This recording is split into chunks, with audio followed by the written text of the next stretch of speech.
We should be right on up and running on Facebook Live. Welcome to the USC Center for the Political Futures Election R&D Dialogues. I'm Mike Murphy and co-director of the center, and with me is my friend and old professional adversary, our center director, Bob Shrum. Bob, welcome.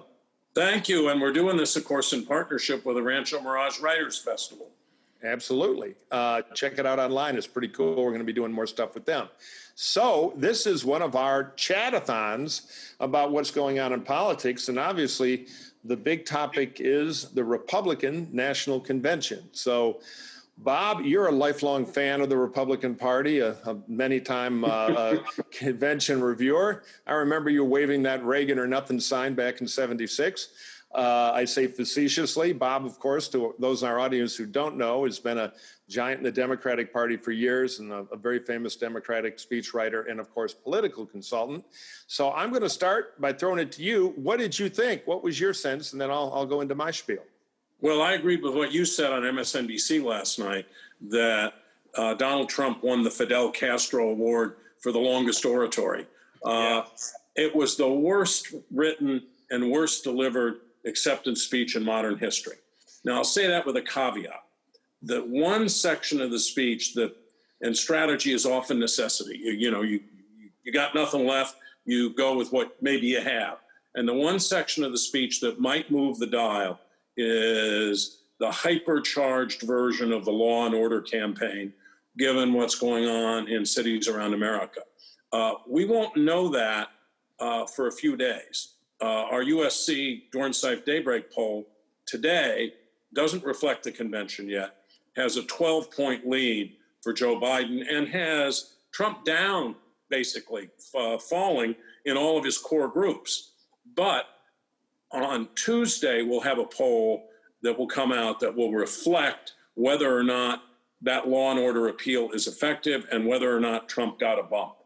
And if you want to keep up with our poll, which is an interesting poll because it's a panel, which means we have a much bigger sample than most polls, and we go back to the same people over and over again to see if they're moving or changing their mind. So you can just follow us on our Twitter account, USC POL Future, USC Politics Future, POL, or of course on our website. So my take on the convention, I'm a never Trumper and a conservative, so I see this populist thuggery taking over the party, and it disturbs me. I don't like seeing the White House used as a prop. My friend Jack Pitney, the great political scientist over at Claremont, who worked for the Bush campaigns of President H.W. Bush in the 80s, had a great tweet, which is, back in my day, we couldn't even use the White House fax machine for campaign stuff because it was government property. And that's the culture we used to have. And when you lose culture like that, you lose a lot, because I don't care if you're Republican or Democrat. The thing is rules, and that's all going out the side. But as far as the hard politics are concerned, Trump did a good job of exciting the voters he already has. But the problem is Trump is behind, and he didn't do very much at all to get the voters he needs. Now, technically, it was a stem winder. The Castro Society is probably getting the trophy ready to give it to him. It was an undisciplined speech. He was wheeling around everywhere. You could tell even he was bored at the end, looking forward to the fireworks of seeing his name in 30-foot letters or whatever. It's all part of the indulgence. But there were two things I think of note in the speech. One is Trump created an alternate reality for his people so they can go home and have dinner table arguments about, well, he did this, he did that, he did that. It's the greatest record in American history. Now, literally, the Washington Post fact checker, I believe, after giving it, you can find it on Twitter, a great speed-talking rebuttal of just the untruths everywhere. I think he was hospitalized for exhaustion because there was so much. Look, Bob and I are a couple of political, hacks, we say with pride, and we've thrown a few curveballs. I think we both know how to put a half Nelson on the facts and come up with something that we used to say is pejoratively true. Mostly true. Campaign debate true. We both made a lot of political spots. But this was a whole new level. Technically true, Mike. Technically true. We would give you 2/3 of the fact, and you can look up the rest for yourself, which maybe not as good as the 2/3 we'd use. But that's normal politics. I don't live with that. But this is a whole new world. But from Trump's point of view, they filled in the blanks for their people. My point is they don't have enough people, so that doesn't help them win. However, they lit one fuse. They did it with every speech, which is Biden on the side of law and order, or is he on the side of radical violent-prone demonstrators. And the Biden campaign, I believe, takes that seriously because they've been pretty quick to get Biden out to say, don't defund the police, looting is bad, excuse me, et cetera, et cetera. My advice to him would be turn up the tone a little bit, because I think in his heart, Joe Biden is such a lunch pail old school Democrat that he's got a little Officer Biden in the back of his head, the good neighborhood beat cop who says, you know, that this is, on one hand, we have to have police reform and I'm the guy to do it because I know who the jerks are and how to fight them. But on the other hand, no bricks. We don't do that, and to take a tougher tone. And I worry the woke department of the campaign is trying to water that down a little because they think they might have some votes on the hard left that has some sympathy to violence. That, to me, is a huge mistake. If Biden doesn't get the tone right on this, the debate is going to change from a referendum on Trump to scared suburbanites. I was in a couple of focus groups online yesterday where I heard a lot about this rioting. So I applaud Biden for taking action, though Trump lit a fuse here for the campaign he wants, which is a racial resentment war between white and black.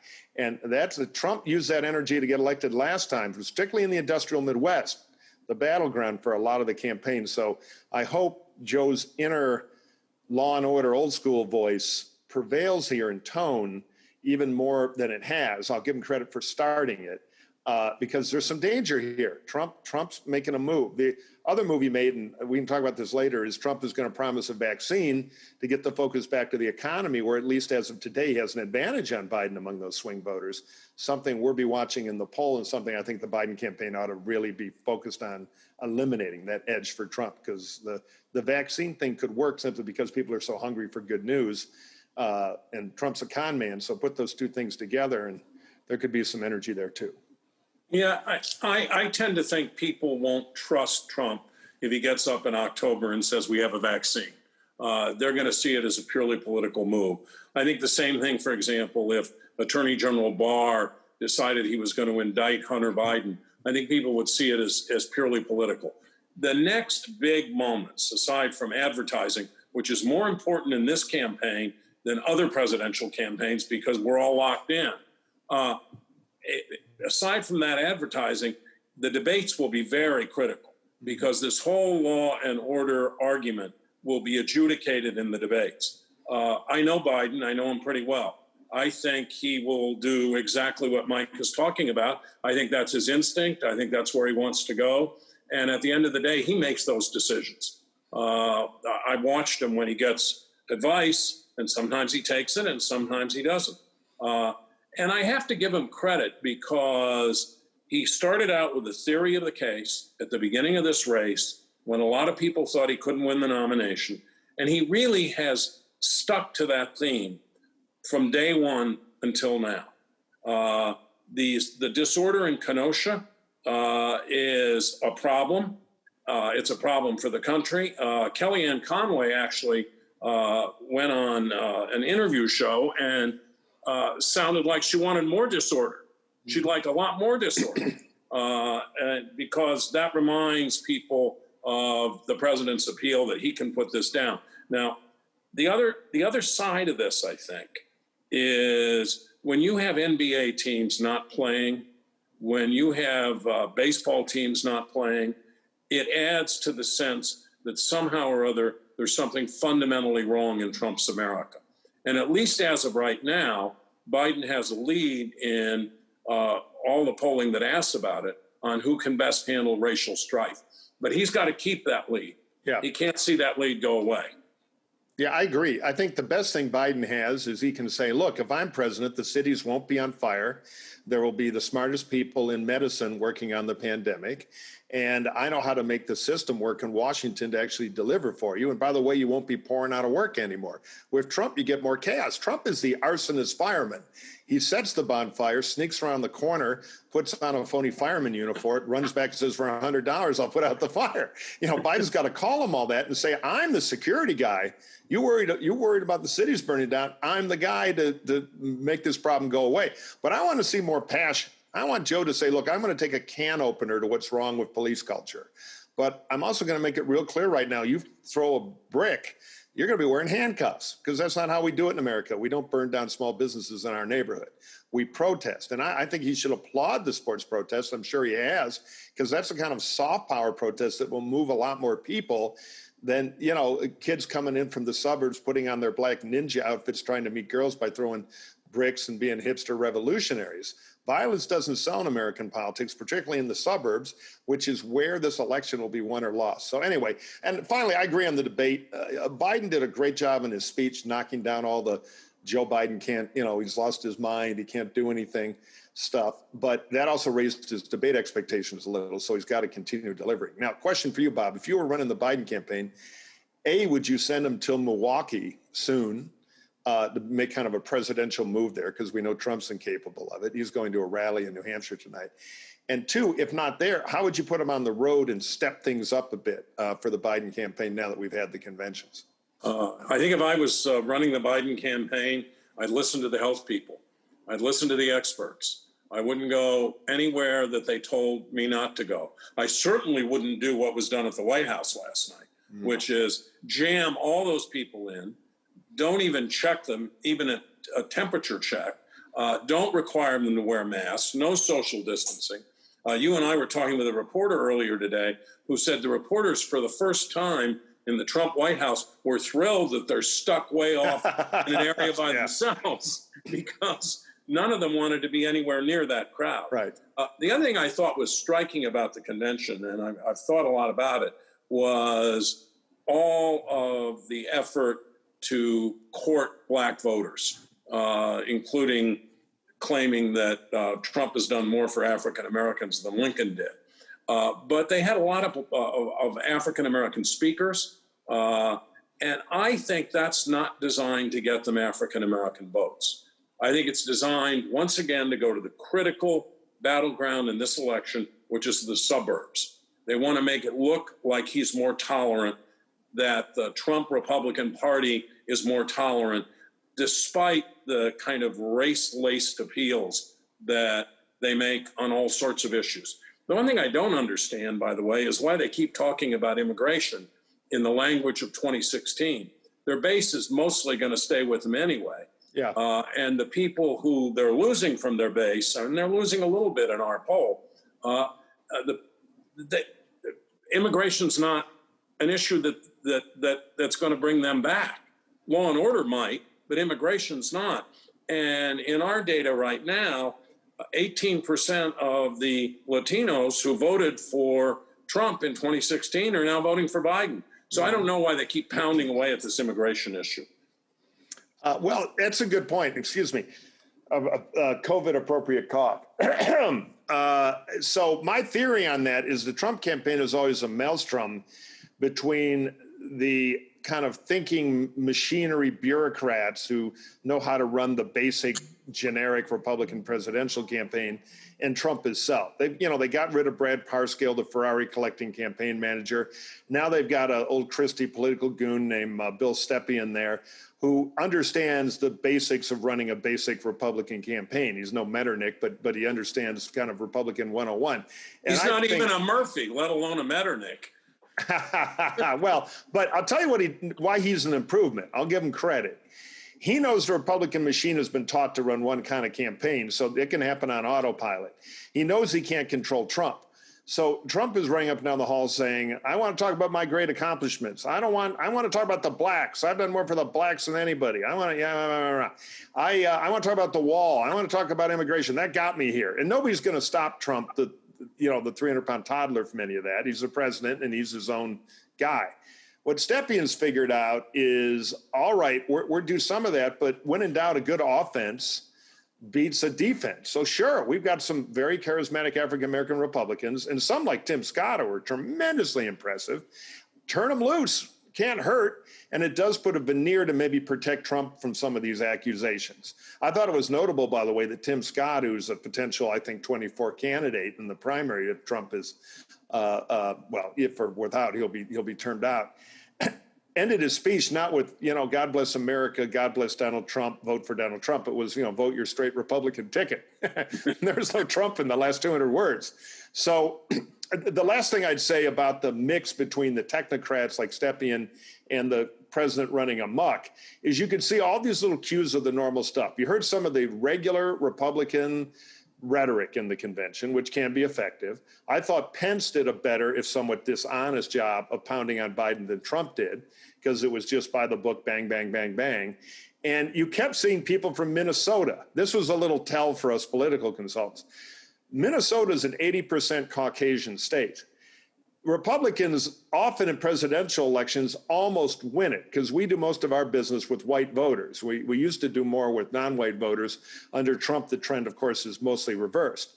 So I kept seeing guys who had a hardware store or something from Minnesota. Last time, Trump lost Minnesota by about 40,000 votes. So it was fairly tight. It was like a point and a quarter, point and a half. He almost made it.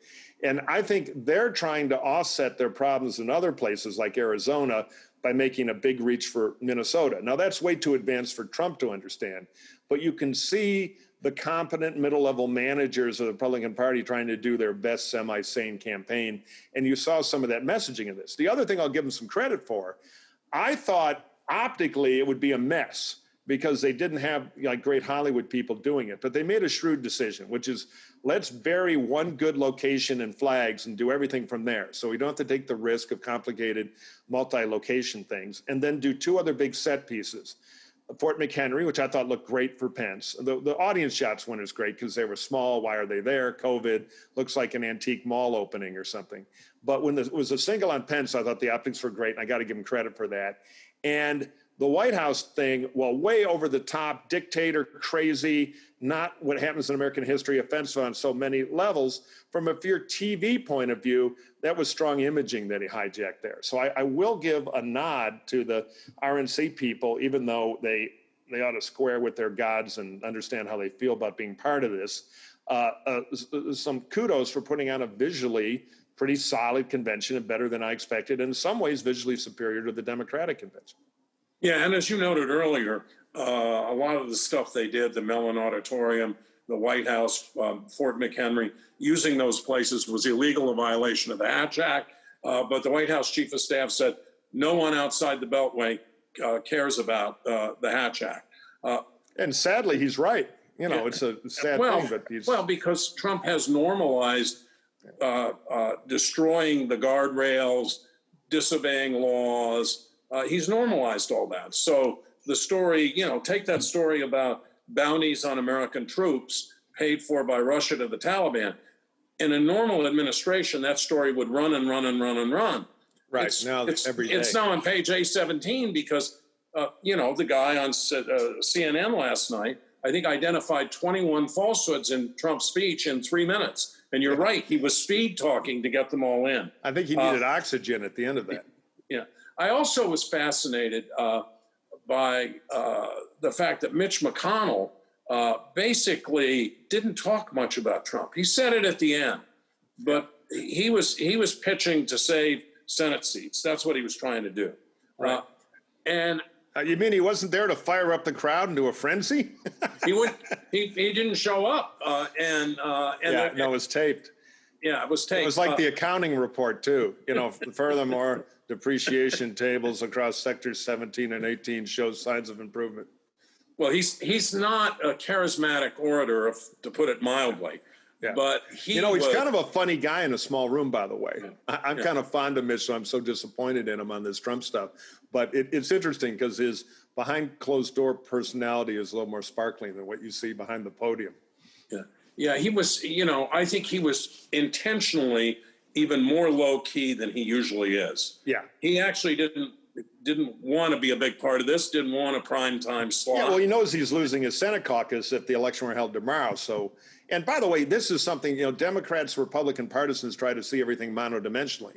In real life, McConnell hates Trump, but they're all caught in these roles. I think Mitch made the mistake of becoming subordinate to him. I know why he did it. But yeah, it's always more complicated. And you could tell he was just not particularly happy being there and not particularly happy being a very shrewd political guy, knowing what kind of trouble the majority's in right now.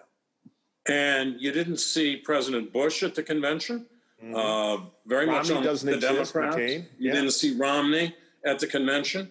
I think it was the kind of convention that was almost idolatrous. When you saw those big Trump fireworks. And 30 feet, Mike, I'll bet they were 100 feet high, spelling out his name. No, at least, yeah. I mean, look, whenever you've got a leader in the presidential palace preaching to an almost gunpoint crowd of people who are putting their health at risk to be there, like you have a choice, amigo, and then his name in large fiery sticks. I mean, if you look at the pantheon of that, you start immediately going to certain Germanic nations that have a flair for, panzers and marching. I mean, it's unbelievable. And it's been like the lobster in the pot. It gets a little worse each week, and you kind of become a nerd to it. Now, here's one thing I want you to react to as a good Dem. We Republicans, every party has their ways, for good or bad. They have their weaknesses and their strengths. And in the evil Republican underground headquarters where we have, the Nixon statutes and everything under the RNC, one of the surefire laugh lines is when you cut a corner like that, like the Hatch Act, the Democrats are immediately going to want to litigate the infraction. And, I think this could lead to a very stiff editorial from the New York Times, and they kind of fall into that trap. Are you worried that the Democrats will react to Trump's many violations of ethical stuff and like the Hatch Act, which are horrible? They're on the right side of the argument, the Dems are, but lose focus on the big picture, which is what the election means to you, voter in Mount Clemens, Michigan, who doesn't really care about, laws about hatches and Washington submarines or whatever. One of the things that I'm not worried about it, and I'm not worried about it because one of the things that's most interesting about Biden is not just that he took the train home every night, and that even when he was vice president, his wife was still teaching at a community college. He was still taking the train, although not every night, back to his home in Wilmington. Is he talks a lot and has continued to talk a lot with ordinary people. And he understands, I think, what they care about. He will focus on COVID, he will focus on the economy, and he will focus on racial healing. And he will not, in my view, sign on with these folks who are disregarding John Lewis's advice as they burn these cities or throw a brick. And that advice was, don't turn to violence, make sure you vote. And I think Biden is very down to earth, very much in touch. So in the skyscraper that is the Democratic headquarters, where we can look out on all the goodness of America. Yeah, right. Not the secret room under the Union headquarters. But anyway, keep going. Right. I think in that place, Joe Biden is going to be the person guiding this campaign. His instincts, like Trump's instincts, guide his campaign. But Biden's instincts, they'll be informed by polling. Biden's instincts are to do exactly what you think Democrats should be doing. Good. Because if he's willing to put one of the big problems of American politics now, I think, is everybody treats base voters like swing voters. And they don't. They're for you. You can put them in a little bit of pain to get everybody else. The Republicans have forgot that, and that's why we're losing everywhere. That and Trump's, many crimes and shortcomings. But the Dems need to learn that lesson too. I don't worry about Joe Biden not being woke enough. I worry about Joe Biden letting Republican culture wars corner him because of the leading edges of his politics are a little too friendly on the brick issue. Now, first a plug. We're going to answer questions, but to answer questions, we need questions. So if you go down to the chat function on this fancy Zoom software we have, you can type in your question and I'll go through them and I'll ask Bob the tricky one. So let's have some real fastballs for him. I want softballs. Second, I have a question for you. Let's say our fabled USC Dornsife poll comes out next Tuesday, where we've had a couple of days of asking our large national panel, because it's a panel poll. We track the same people and how it's a large universe, and we poll within it, and we see how they change. Next Tuesday, we got numbers, and all of a sudden, it's not these halcyon happy days of Biden 10 or 12 points ahead, but it's a 6-point race. And some Rasmussen will come out with Trump's ahead 1 or tied. There will be other polls showing 4, 5, 6, 7. I think it'll be just on volume. It'll tighten because it's been unrealistically wide. What's life like in the Biden campaign? What do they do? Because I often say the Republicans under Trump have become the stupid party, but the Democrats tend to be the neurotic party. How would you manage through that as a veteran of presidential campaigns when reality of a tighter race, with Biden still, I believe, in a superior position, starts to bubble through in the middle of September? You got to stick to your message. You have to guard your flank on the riots and the disorder, while also talking about reforming the police. You have to make it clear you don't want to defund the police. That's the defensive move. And offensively, you have to really go after Trump on COVID, and you have to really have a strong message about the economy. And I don't think you should panic. Remember in 2012 when Barack Obama belly flopped into an empty pool in the first debate with Romney, and all these Democrats totally panicked. And Biden went into his debate with Paul Ryan, and he helped restore Democratic morale. And the Obama campaign never got off its game. They just said we have to do better in the second debate. They were very disciplined about it. They stuck to message. That's what I think will happen here. And what you could say about the Biden campaign during the primaries was they were constantly falling down the stairs and getting beat up, but they never broke or panicked. They really took their beating. So they have, at least the candidate does, and hopefully the new expanded staff does have some ability to understand that the immediate panic is not always the immediate reality in one of these campaigns. Go ahead. Yeah, well, the other thing is Joe Biden has some really smart people around him. Mm-hmm. Mike Donilon, my former partner, who is so quiet that he wouldn't tell you if your pants were on fire, but is so smart that I think he helped craft that the vice president's acceptance speech, and he oversees the advertising in the campaign, and he's a strategist. But you take him, you take Jen O'Malley Dillon, you take Ron Klain, you take the people who are around Biden. They're smart, they're seasoned, and they've seen all this before. Yeah, Ron's very ring-wise, and they all are. Now, here's another question. I've just got a little cold, by the way. Nothing to worry about. In some of these focus groups, here's something I kept hearing a lot from people who aren't for Biden and are maybe softly leaning Trump, but not there yet. People Biden ought to get to put the race away. And this was in Florida, which I think is in many ways the most important state, because if you win Florida, you only need one more. So this was a Republican Voters Against Trump, the organization I work with, rvet.org, a couple of focus groups. And we kept hitting them with the COVID stuff. And what they would fire back was, look, COVID's bad, but it could have happened to any president. Trump is a victim of it, just like everybody else. So it's unfair to blame all this on him. There was that mean lady at the Democratic convention saying he killed his dad. It could have happened to Obama. It could have happened to anybody. Some of these statistics are oversighted. My uncle works at a hospital, and they're telling him to cook the statistics to get more money from the government. I was surprised at the pushback of undecided voters, white voters, on some of this, particularly that it could have happened to anybody. And Trump hasn't done a great job, but it's unfair to totally hang it on him. Now, most of the Democratic messaging, I think, at least right now, is hanging it on him. Do you think that's a problem? Does that ring an alarm bell with you, or what do you think about it? No, I think the problem was your screen for your focus group, because if there are people saying, my uncle works at a hospital and they told him to make up the statistics, I don't think that's an undecided voter. I think that's somebody who's really decided that they're going to be. Yeah, no, I think that vote, but let me put it this way. Nobody would argue back in the focus group. I was surprised the Biden people, and there were in the group, didn't push back on the COVID thing hard at all. Now, two groups, certain dynamic, but.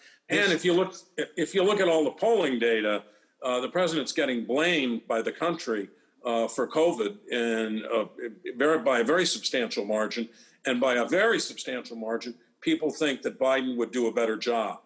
So I think they're going to keep telling that story. They'll tell it throughout the campaign. And what they did that was smart at the Democratic convention, and I said this last week, was they talked about COVID, not just as COVID, but in terms of the economy.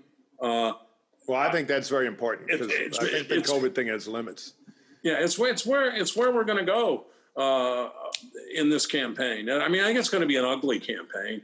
I think this law and order stuff is going to get really sulfurous.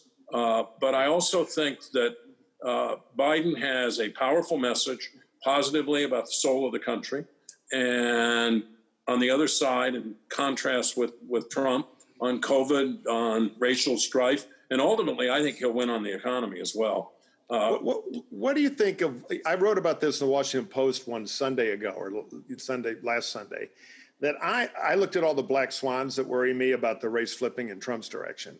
One was Biden being defined. The other was that there'd be a mania, and I talked about this a little beginning, but I want to hear your thoughts on what Biden ought to do. If a lot of good news about early trial results start coming back, because we're in the middle of these vaccine trials, and premature info, unverified, will leak out. And if it's good, it is good. You can see the psychology now. The stock market thinks it's temporary. That's why it hasn't collapsed.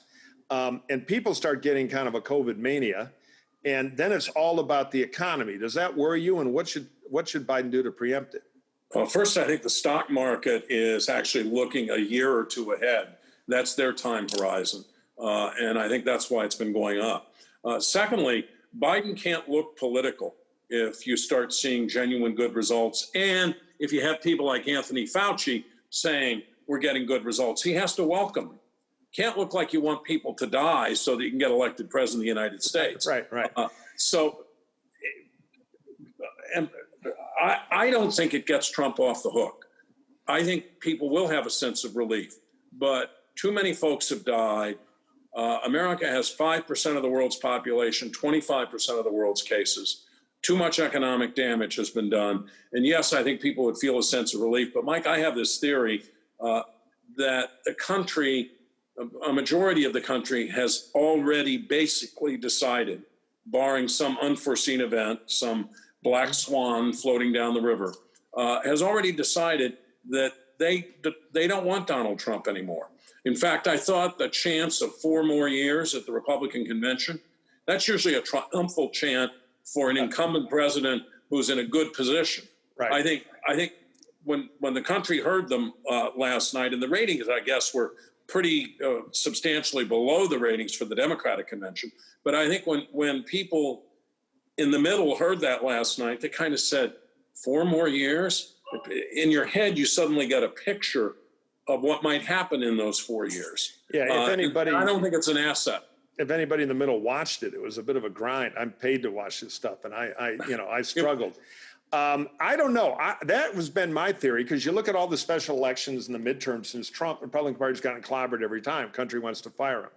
But black swans, you try to anticipate what could go wrong. And I've been watching with great intent what FDA's been up to in their communications shop, where the Trump people put in a total hack to be the mouthpiece and control the message out of the FDA to get ready, I think, to overdo a promise of a vaccine. Everything's fine. It's about the economy. Vote for Trump. And she lasted 9 days. The professional staff revolted, and she got fired today. But I know what they're up to, and it does concern me. Well, look, question time. First, a commercial. I hope you guys are enjoying this and all the virtual programming we do at the USC Center for the Political Future. You can help us and support our center by joining our center leadership circles. Your donations fund scholarships. We actually sent a bunch of kids to work on different campaigns in the Iowa caucus to get real political experience. It was a life-changing event for them. So we do programs like that, internships, scholarships, speakers, so much stuff we do. We really rely on your support. So if you go to our website and look into the Center Leadership Circle, we'd love your support. And you get special stuff like an advanced look at our poll. Bob and I do briefing calls. There's all kinds of stuff. We might even get into coffee mugs with our logo on it. So check it out and be part of this, because it makes you a real political insider in the campaign, and you can learn a lot and support our work, which helps a lot of people and our community here across the country and in our base of Southern California. Now, question 1 from Stuart. Do you think the main persuasive point to the swing voters was law and order? But I think he's talking about the convention. But I took away it was Trump is a good guy, and the fake news view that he is evil is just that, fake news. Do you dismiss this message? I don't think that comes across in the way that the humanizing messages about Biden came across, partly because Biden was using really vivid examples, and they struck one as authentic, whether it was the train conductor, the little boy who stuttered, a young man who stuttered, who gave that moving speech. I think putting people up there to say Trump is a good guy doesn't work when day after day after day he refutes that notion by the way he conducts himself. Mike, Yeah, what do so you think? a hard sell. I thought some of it was fairly effective. Herschel Walker, I thought, was the best of all of it because I believe he believes what he said. But like when Trump's kids were talking, it was all MAGA boilerplate and nothing about him, the time he was at the baseball game instead of buying the parking lot in the fire sale. So it's just a very hard sell because it doesn't amplify much of the truth. It's the easiest sell in the world with Biden. So I also think Trump wants to hear that stuff because he's sensitive to the criticism that he is not a person of empathy. But I kind of agree with Bob, the wider picture will prevail. Here's a question from Roz. What do you think the October surprise will be? I think there are several candidates. One, a vaccine. Two, the possibility, and I've alluded to this before, that Attorney General Barr, doing Trump's political work, will indict Hunter Biden on trumped-up charges. I don't think that will work, as I said. I think people will see it as political. Ending the war in Afghanistan, coming to some agreement with the Taliban. That's not top of mind for people. That's not what folks are thinking about. But it could happen, and maybe Trump would try to run on that. I don't think it would work. Mike, what do you think? Oh, I absolutely will predict the key part of the October surprise, which is it'll be a surprise. It's something we're probably not thinking about. I agree with the list Bob had.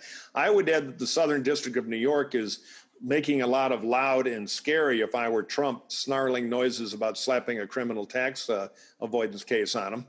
And it's just a race the clock deal. So that could pop up. Biden could have a really bad gaffe. He could have a Joe moment. He could have Trump a bad debate. Yeah, he could have a bad debate. Just a bad day.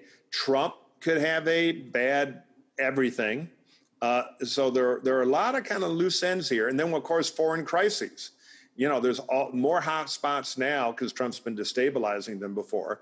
And remember, we now have various dictatorships, be it Russia or the Chinese or the North Koreans, who have an interest in fooling with our elections. And another norm bust under Trump is somehow we're not as offended by that as we ought to be. I came up in the era of Ronald Reagan and Jim Baker and the Republican hawks. They'd be squeezing Putin until he was standing on the street corner selling pencils because they would have seized all his bank accounts if he tried anything like that. So, but maybe something else will happen that'll trigger it. All I know is this is going to be a bumpy ride. And, it's going to have surprises and there will be bad days for both sides. Now, here's a question from Judith. Does anyone know what the cost to taxpayers of Trump's camp has been to let me try this again. Does anybody, it was a late night, we recorded Hacks on Tap and Carville and I were bloviating into the wee hours because Trump's damn speech would never end. Thank you, Donald. I'd like to get some sleep. Judith Harris wants to know, does anyone know what the cost has been to taxpayers of Trump's campaign using the White House and other public venues for the Republican convention? Good question. No, millions of dollars, obviously. I mean, when I saw those Marine guards opening the door for Trump at the naturalization ceremony that they put on to try to soften the anti-immigrant message that was then in the acceptance speech, they're the two Marine guards and they're opening the door. And it looks exactly like what happens in Moscow when Putin enters the room, where you have two soldiers opening the door, standing at attention, and he walks through. Yeah, that's probably where you got the idea. Like he went to France, he saw the Bastille Day parade. Next thing you know, he wants to haul the 1st Armored Division down Pennsylvania Avenue, saluting at him. It's crazy. It's a kid with toy soldiers. Which they couldn't do, by the way. They couldn't do the military parade because they would have had to rebuild every street in Washington. Right. And it's a different culture. Now, Mark Meadows, the chief of staff for Trump, former congressman from North Carolina, was on Fox News, your favorite network, this morning. And I heard his answer to that. And I think it was probably mostly true because they knew this one was coming, which is no, the campaign wrote a check for several $1 million. But so no taxpayer money was used. But the fact is there's a lot of intangibles that you can't account for. and campaign dollars are precious. So my guess is they spent a few mil, but not really what the real hard accounting cost was. But I think even the greater sin was, one, using the buildings and the backdrop, and two, the Commandant of the Marine Corps is something to answer for, because our soldiers are not partisan props like that. And it was, again, like so many things of Trump, way above, beyond the any sense of what was the bipartisan consensus on how to protect our public institutions during a campaign. Now, Kim, let's see, a tremendous question from Jonathan, because this is a real thing here. Can you talk about what may happen if, say, Trump is winning on election night, but there is a delay in mail-in votes that swings the election to Biden? In other words, the slow count. How is it covered? All the confusion for days. And also, if there's interference or there's trouble with some of the mail-in votes, through the post office, which has challenges, is there a Supreme Court precedent for this? No. In fact, Bush v. Gore, the Supreme Court specifically wrote, the majority wrote, the 5-person majority, that the case could never be cited as precedent. Look, if that scenario comes true, and it very well could, Trump's going to say the election is rigged. He's going to scream, don't count any of the mail ballots that arrived after Election Day because the post office was too slow. And at the best case outcome there is that they all do get counted somehow or other, that our institutions work, that the Joint Chiefs, the Secret Service say to the president, you have to leave on January 20th. And we still have, even after he leaves, 30% of the country or so, 35% of the country or so, absolutely alienated, convinced that the election was stolen from them, so that the polarization we have in America becomes even worse. Yeah. And that's probably the best outcome. The worst outcome is that he finds a way to somehow or other stay, even if the ballots honestly counted would throw him out. Now, if it gets to the Supreme Court, my own belief is that the court would rule against him 5-4. I think John Roberts would worry very much about the court getting into the position of aiding and abetting a president stealing an election. And at that point, who knows? He might say, the court's made its decision.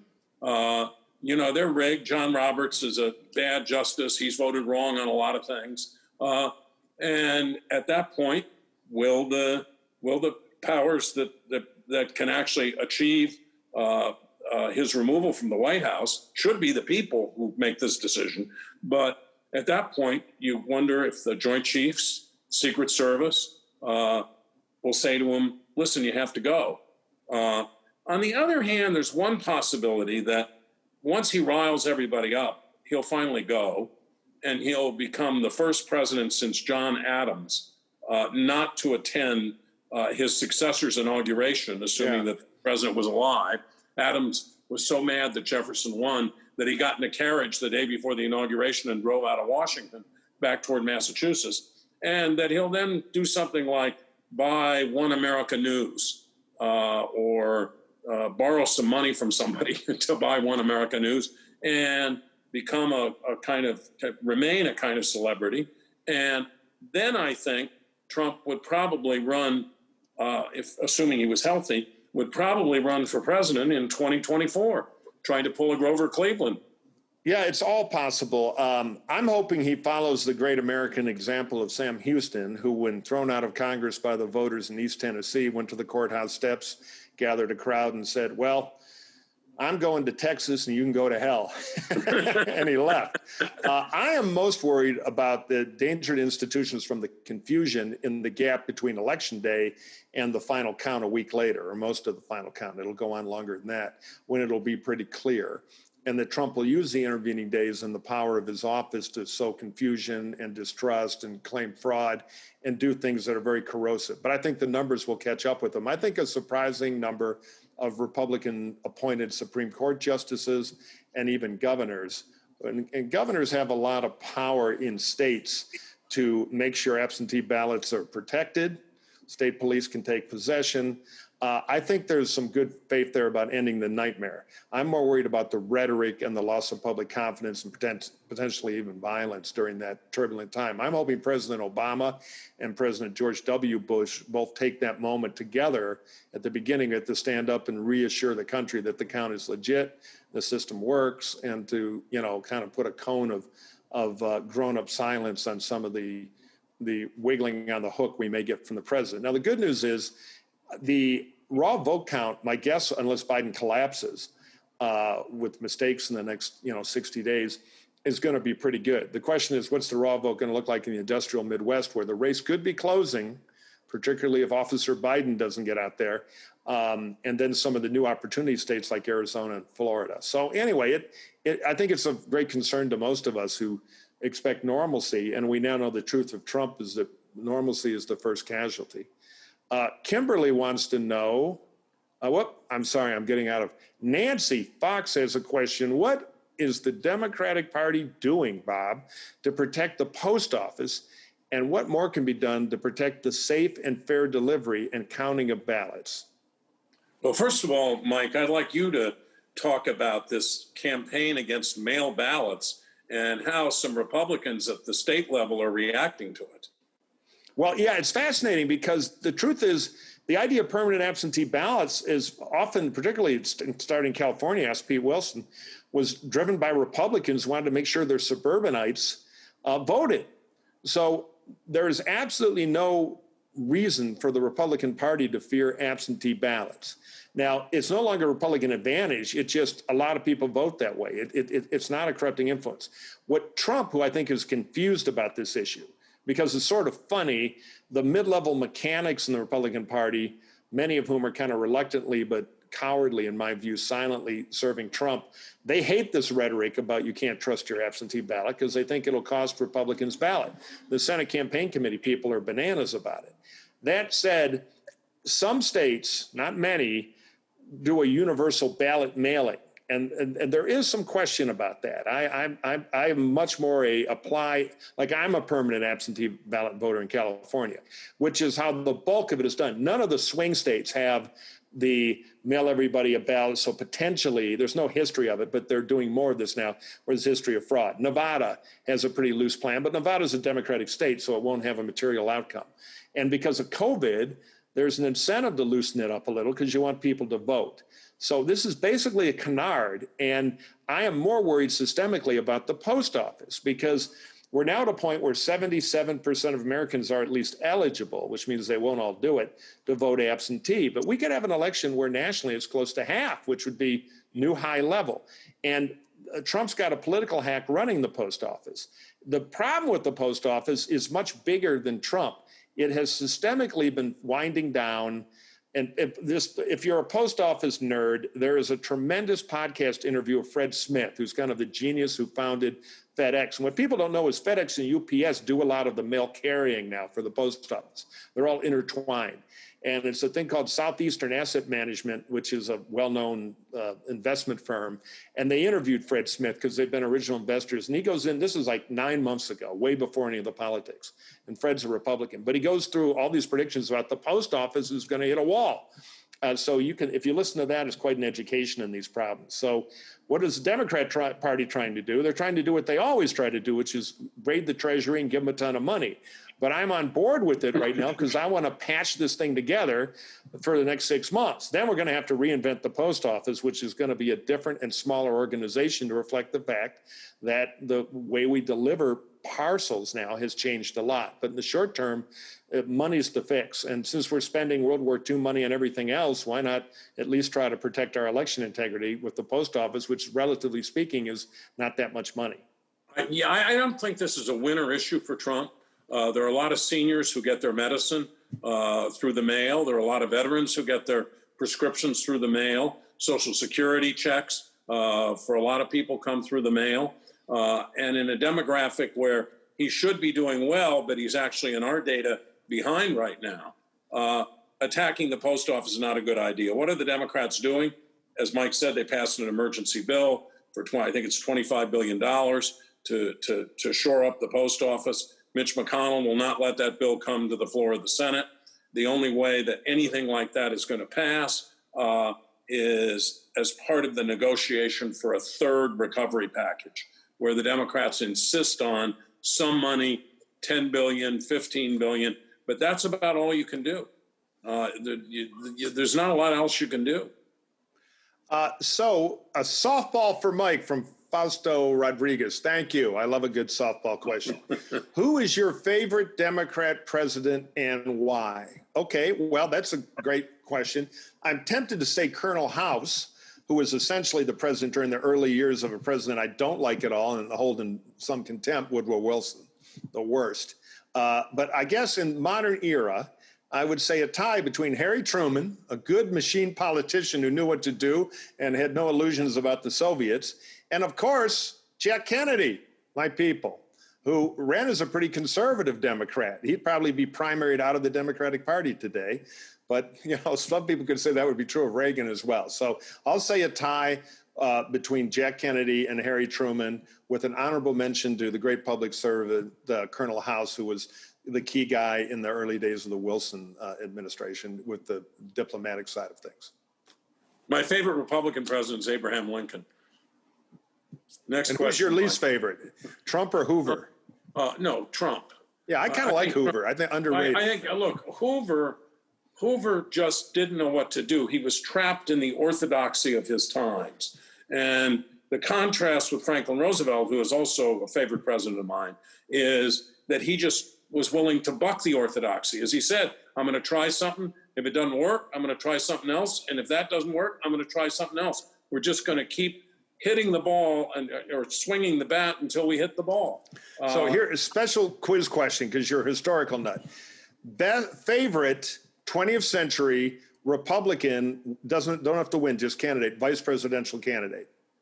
There's one clear one. This will come to you. You want a hint? Well, I want to know who you would pick. Oh, I would say Frank Knox. You weren't going to pick Nixon, right? Landon Knox. Frank Knox rode and fought with the Rough Riders, was a crusading newspaper editor, and then FDR recruited him and Stimson in to run the Defense Department. Knox was Secretary of the Navy to make the argument that we had to build up to get ready for Japan. Those guys really helped FDR in many ways to run the first years of the Second World War and save the country. Both patriots, Stimson and Knox. But Knox actually had run for vice president, having lost the primary to Brother Landon of Kansas. So I'm a big Frank Knox guy. So I'll say Dan Quayle. Okay, your favorite? All right, we'll put that one down. You said favorite. Yeah, favorite Republican. Quayle's underrated too. All right, we have time for one more question. Let's see. We talked about elections as a fraud. Anonymous asked. Okay, this is up your alley, Bob, from Deborah Kaplan. Will Kamala Harris be able to, quote, beat, unquote, Pence in the debate? And what's your best advice to her? Well, first of all, of course, we're supposed to lower expectations, not raise them. I'm not part of the campaign. I'm trying to analyze the campaign. I think she'll do very well in the debate against Pence, but I think she does have pretty high expectations. That's one of her two big jobs. Her other job is to get African-American turnout up in places like Detroit, in those blue wall states where it fell off dramatically from 2012 to 2016. And right now, she's the most popular, in terms of her favorability, she's the most popular candidate of the four people on the two-party tickets. Yeah, I was not for her. I was for the great Gina Raimondo, greatest Democratic governor in the country. And I still don't think she was that strong a choice. We will see in the debate. She could win. She could lose. She is uneven. My guess is she'll do okay. My advice to her, and this will get angry mail, so send it all to Bob Shrum at the USC Center for the Political Future, and he'll pass it on to me. If you have any phone calls, call Shrum. But at times, Kamala has the unfortunate performance habit. I don't think she knows, so this is a coaching thing to fix, of sounding like a woman of means who is unhappy with a waiter. Please, the endive is not properly chopped. It's just a voice tone thing, and she needs to work on that, because Pence is good at folksy old grandpa, and Her job will be to persuade suburbanites there's nothing to worry about, that Biden is actually safer than arsonist fireman Trump. And when she's really good, she's really good. When she's bad and that tone comes up and everything, she won't be that good. So I think her most important role is to be great in the debate. And I think she's capable of it, because when she's really good, she's really good. But I think coaching is in order, and she ought to take that debate, and probably is, more seriously than any other thing she's doing in the campaign. I thought a good sign, by the way, and one of the reasons I started thinking she was the choice was Biden preemptively surrounded her with a strong staff rather than inheriting her staff that was at least uneven during the campaign. So my guess is the prep is going to be expert and, as an anti-Trump Republican, hopefully quite effective. But we will see. We're going to find out. Now, because we're a little early, we have time for one speed round here. And that will be from Brian. Do you see Mike Bloomberg, with all his resources, getting heavily involved to help Biden? And this is a double. And Genesee Miller, are you hearing from Republican voters that Trump's scare tactics about the invasion of the suburbs is hitting home with voters? So, Bob, you take them, and then I will, and we'll wrap up.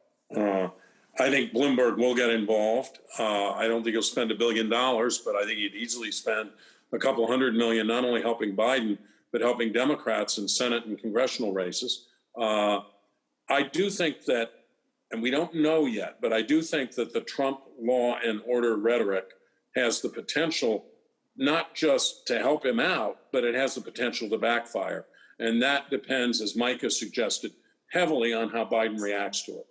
Yeah, and for Biden, react now. Don't react later, because then nobody will believe you. Get in front of this and, diffuse it. But I agree with Bob about that. On Bloomberg, he's announced $60 million to the Democratic congressional effort and tens of millions of dollars to a gun effort, including $6 million on the air in Florida, where the background check issue really works in the suburbs, and that'll help.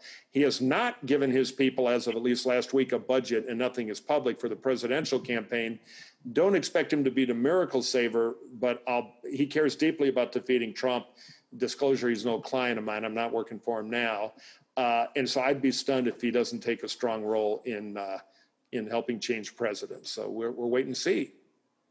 Well, I think that wraps us up. I want to thank everybody. Remember, you can keep up on our poll. We got this big, interesting poll coming out. It's out now, but our post-Republican convention sampling will be out next Tuesday. You can follow us on our website at the USC Center for the Political Future, or you can follow our Twitter feed at USC POL. Oh, I screwed it up. Center. I'm sorry. Let me try that again. We specialize in tricky to remember websites, Twitter feeds around here, at USC POL Center. And all our stuff is there, and it's a great follow to keep up with what we're doing. Thank you for tuning in. And Mike. Yes, sir. I want to thank the audience, as you're about to, and I want to thank all the folks who've joined us in this partnership with the Rancho Mirage Writers Festival. Yeah, big salute to them, and we really appreciate that, and we'll be doing more with them. And to Jamie Kabler and Deborah Chu, absolutely, who work with on this. Absolutely.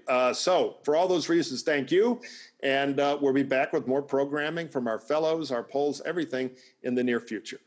Take care.